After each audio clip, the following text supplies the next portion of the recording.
അടിമച്ചങ്ങല പൊട്ടിച്ചെറിയാൻ പിഴച്ച നീതികൾ ഉടച്ചു വാർത്താൻ ഈ കഴിഞ്ഞ 100 വർഷത്തെ ഏറ്റവും നല്ല ഇന്ത്യൻ സിനിമകളിൽ ഒന്നായിട്ട് അഖിലേന്ത്യാ അടിസ്ഥാനത്തിൽ തിരഞ്ഞെടുക്കപ്പെട്ട സിനിമയാണ് സന്ദേശം. അപ്പോൾ ശ്രീനിവാസനോട് ഞാൻ ഈ വിഷയം നമുക്ക് ചെയ്യാമെന്ന് പറഞ്ഞപ്പോൾ ശ്രീനി പറഞ്ഞത് ഈ സിനിമ നന്നായിരിക്കുമോ ഇല്ലയോ എന്ന് എനിക്കറിഞ്ഞില്ല, പക്ഷേ എന്നൊന്ന് ഓർമ്മിക്കാവുന്ന നല്ല സംഭാഷണങ്ങൾ ഈ സിനിമയിലുണ്ടാവും എന്ന് പറഞ്ഞു. അതൊരു സത്യമാണ് എന്നുള്ളത് ഇതിലെ പല സംഭാഷണങ്ങളും ഇന്ന് ആളുകൾ ആവർത്തിക്കുന്നത് കാണുമ്പോൾ നമ്മൾ ആലോചിക്കാറുണ്ട്. എനിക്കതിനകത്ത് പിന്നെ ഇതുള്ളത് എന്താണ് എൻ്റെ കഥാപാത്രം, പിന്നെ ബോബി കൊട്ടാരക്കര അഭിനയിച്ച കഥാപാത്രത്തോട് ചോദിക്കുന്നുണ്ട്, നമ്മൾ എന്താണ് ഉത്തമ നമ്മളിങ്ങനെ തോക്കാൻ കാരണം, നമ്മൾ ജനങ്ങൾക്ക് എന്തെല്ലാം കൊടുത്തു, കൂടുതലും വാഗ്ദാനങ്ങളാണ് കൊടുത്തത് എന്ന് പറയുന്നുണ്ട്. പിന്നെ തിലകൻ കഥാപാത്രം ഞങ്ങളുടെ അച്ഛനായിട്ട് അഭിനയിക്കുന്ന അദ്ദേഹം ഞാനെന്തോ എഴുതിക്കൊണ്ടിരിക്കുന്ന സമയത്ത് പുറകിൽ വന്നിട്ട് എന്തോ തൊട്ടപ്പോൾ പെട്ടെന്ന് ഞെട്ടിയിട്ട് പറയും, ഓ അച്ഛനായിരുന്നു, ഞാൻ വിചാരിച്ചത് കുത്തക മുതലാളിയായിരുന്നു എന്ന്. അതൊക്കെ പിന്നെ ആളുകൾ കൂടുതൽ പറയുന്നതും പിന്നെ പോളണ്ടിനെ പറ്റിയൊന്നും മിണ്ടരുതെന്നൊക്കെ പറയുന്നതാണെങ്കിൽ പോലും എനിക്ക് അതിനേക്കാളും ഇഷ്ടപ്പെട്ട കുറേ കാര്യങ്ങൾ പിന്നെ തിലകേട്ടനോട് തന്നെ ജയറാം നിൽക്കുന്ന സമയത്ത് പിന്നെ ക്യൂബയിലെ അത് ഞാൻ കൃത്യമായിട്ട് ഓർക്കുന്നില്ല, ലക്ഷോപലക്ഷം യുവാക്കളുടെ ചിതയിൽ നിന്ന് അങ്ങനെ പറഞ്ഞിട്ടൊരു ഡയലോഗുണ്ട്. അത് ഈയിടെ ഞാൻ കണ്ടത്, എനിക്ക് ഓർമ്മയില്ലായിരുന്നു സത്യത്തിൽ. അത് ഞാൻ ശരിക്കും ഇങ്ങനെയൊക്കെ ഉണ്ടായിരുന്നല്ലേ ഇതിൽ നിന്ന് പ്രത്യേകിച്ച് എനിക്കൊരു രസം തോന്നിയപ്പോൾ. വെറുതെ പിന്നെ ആളുകളെ ഭ്രാന്ത് പിടിപ്പിക്കുന്ന ആഹ്വാനങ്ങൾ നടത്തുക, മനസ്സിലായില്ലേ? പ്രത്യേകിച്ച് പിന്നെ അന്ന് തന്നെ മറ്റേ രക്തസാക്ഷികളുടെ കാര്യം പറയുന്നുണ്ടല്ലോ, ഏതോ ഒരാൾ മരിച്ചപ്പോൾ നമ്മുടെ രക്തസാക്ഷിയാക്കാൻ വേണ്ടി ശ്രമിക്കുന്നുണ്ടല്ലോ.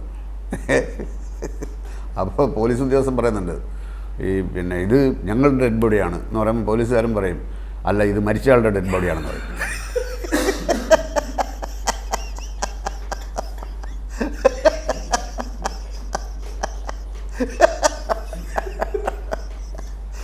അങ്ങനെ ചെറിയ ചെറിയ തമാശകൾ ഉടനീളമുണ്ട്, മനസ്സിലായില്ലേ? അതൊക്കെ ഒന്നുകൂടെ എനിക്കിപ്പോൾ ആലോചിക്കുമ്പം ആ സീനുകളൊന്നും ഞാൻ അന്ന് കണ്ട ഓർമ്മയിൽ പറയുന്നതാണ്, പിന്നീട് ആ സീൻ കണ്ടിട്ടില്ല. പക്ഷേ എങ്കിലും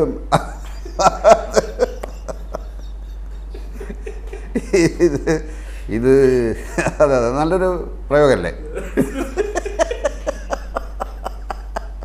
വളരെ സിമ്പിൾ കാര്യമാണ്.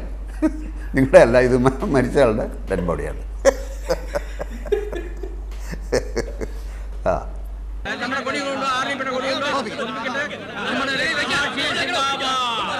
ഞങ്ങളുടെ ഡെഡ് ബോഡി തൊട്ടുപോര്. ഓടാ, ഇത് ഞങ്ങളുടെ ഡെഡ് ബോഡിയാണ്. ഇത് നിങ്ങളുടെ ആരുടെ അല്ല, മരിച്ച ആളുടെ ഡെഡ് ബോഡിയാണ്. ഇൻസ്പെക്ടർ, ഇതിലും വേദന ഞങ്ങളെ കൊല്ലാന്നല്ലേ ഒരു INSP-ക്കാരെ ചോപ്പ് കൂടി നോക്കിച്ച് നോക്കിയിരിക്കണം. തൊട്ടാ ശവങ്ങൾ ഇനിയും വീഴട്ടെ. അഹിംസ ഞങ്ങൾ എന്നെ കൈവിട്ട് കഴിഞ്ഞു. അതുപോലെ തന്നെ പ്രധാനമായിട്ടും അച്ഛനോട് പ്രഭാകരൻ എന്ന് പറയുന്ന ശ്രീനിവാസൻ്റെ കഥാപാത്രം പറയുന്നുണ്ട്, നേതാക്കളായാൽ സുഖമാണ്, ആഹ്വാനം ചെയ്താൽ മതി, എല്ലാം അണികൾ ചെയ്തോളും. അതാണിപ്പോൾ സംഭവിച്ചുകൊണ്ടിരിക്കുന്നത്. ഇപ്പോൾ നമുക്കിപ്പോൾ കണ്ണൂരിലെ രാഷ്ട്രീയത്തിൻ്റെ ചൂട് പിടിച്ച ഒരവസ്ഥയിൽ നിന്ന് നോക്കുമ്പോൾ നമുക്ക് മനസ്സിലാവും, നമുക്ക് സങ്കടകരമായ ഒരവസ്ഥ എന്ന് പറയുന്നത് അണികൾ തെറ്റിദ്ധരിക്കപ്പെടുന്നു എന്നുള്ളതാണ്. കാര്യം നേതാക്കളുടെ രാഷ്ട്രീയ കരുനീക്കങ്ങൾക്ക് വേണ്ടിയിട്ട് പാവപ്പെട്ട അണികൾ, സിൻസിയറായിട്ടുള്ള അണികൾ കൊല ചെയ്യപ്പെടുകയും അവർ അവഹേളിക്കപ്പെടുകയും കേസിലകപ്പെടുകയും ചെയ്യുന്ന ഒരവസ്ഥ ഉണ്ടാകുന്നു. ഇത് സമൂഹത്തിൻ്റെ മധ്യത്തിൽ കണ്ണു തുറന്ന് നോക്കേണ്ട ഒരു കാലമായിരിക്കുന്നു. അത് ഇപ്പോൾ നമ്മൾ പറഞ്ഞില്ലെങ്കിൽ തന്നെ അതിന് കാലത്തിന് അതീതമായ മാറ്റം ഉണ്ടാവും. അത് തിരിച്ചറിഞ്ഞ നേതാക്കൾ പെരുമാറണമെന്നുള്ളത് മാത്രമാണ്. അപ്പോൾ സന്ദേശം എടുക്കുമ്പോൾ നമുക്കുണ്ടായിരുന്ന ഒരു ധാരണ കുറേ പേരെങ്കിലും തിരുത്തപ്പെടുമെന്നുള്ളതായിരുന്നു. അത് തിരുത്തപ്പെട്ടില്ല എന്നുള്ളതാണ് നമ്മുടെ ഏറ്റവും വലിയ സങ്കടം. പല സ്ഥലത്തും ആളുകൾ ഒരു പ്രൊഫഷൻ പോലെയാണ് ഇതിനെ കാണുന്നത്, ഒരു പാർട്ട് ടൈം. മറ്റ് കാര്യങ്ങളൊക്കെ കഴിഞ്ഞ് സമയമുണ്ടെങ്കിൽ കുറച്ച് രാഷ്ട്രീയ പ്രവർത്തനം എന്ന് പറയുന്ന പോലെയാണ്. ഞങ്ങളുടെ നാട്ടിൽ അങ്ങനെയല്ല, ഫുൾ ടൈമാണ്. സാധാരണക്കാരായാലും ഫുൾ ടൈം അതിനെപ്പറ്റി സംസാരിക്കുകയും അത് തന്നെ ചിന്തിക്കുകയും, അതുകൊണ്ടാണ് ഈ അക്രമങ്ങളൊക്കെ പറഞ്ഞില്ലേ, ആത്മാർത്ഥത കൂടിയതുകൊണ്ടാണ് ഈ അക്രമങ്ങൾക്ക് പെട്ടെന്ന് ഇവർ വശംവദരാകുന്നത്. ആരെങ്കിലും ഒന്ന് തോണ്ടി വിട്ടുകൊടുത്താൽ മതി, അപ്പോൾ ഇവർ വീഴും. ഇതിനകത്തുള്ള ഓരോ സീൻസും കാലഘട്ടങ്ങൾ അതിജീവിക്കുന്ന, ഞാൻ പറഞ്ഞത് ഇപ്പോഴും ഒരു ഇലക്ഷൻ കഴിയുമ്പോൾ ഉണ്ടാകാവുന്ന സിസ്റ്റം, ഞാനത് എന്താണെന്ന് പറയുന്നില്ല അടുത്ത്. അപ്പോൾ അത് ഏത് പാർട്ടി ആയാലും എന്തായാലും 25 വർഷം മുമ്പ് നടന്ന ആ സംഗതി തന്നെയാണ് ഇപ്പോഴും ആവർത്തിച്ച് നടന്നുകൊണ്ടിരിക്കുന്നത്. അതുകൊണ്ടാണ് അതിൻ്റെ ഒരു പുതുമ എന്ന് എനിക്ക് തോന്നിയിട്ടുള്ളത് സന്ദേശത്തിൻ്റെ.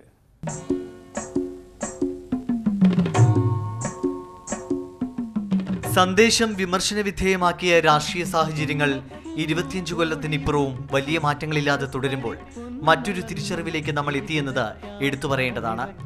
വളമിട്ട് വിളക്കൂട്ടുക എന്ന നയം തെറ്റായിരുന്നുവെന്ന് ഇന്ന് നമ്മൾ തിരിച്ചറിയുന്നു.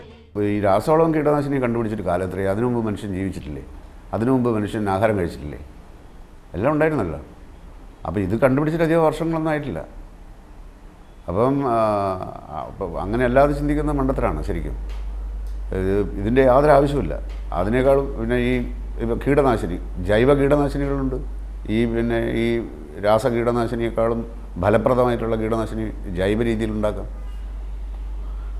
അപ്പോൾ സ്വാഭാവികമായിട്ടും ഇന്ന് ഒരു വിധത്തിലും നമ്മൾ അതിനെ സപ്പോർട്ട് ചെയ്യുന്ന രീതിയിലുള്ള സിനിമയിൽ ഡിസ്കസ് ചെയ്യുന്ന പരിപാടി ആരുടെ ആവശ്യമില്ല.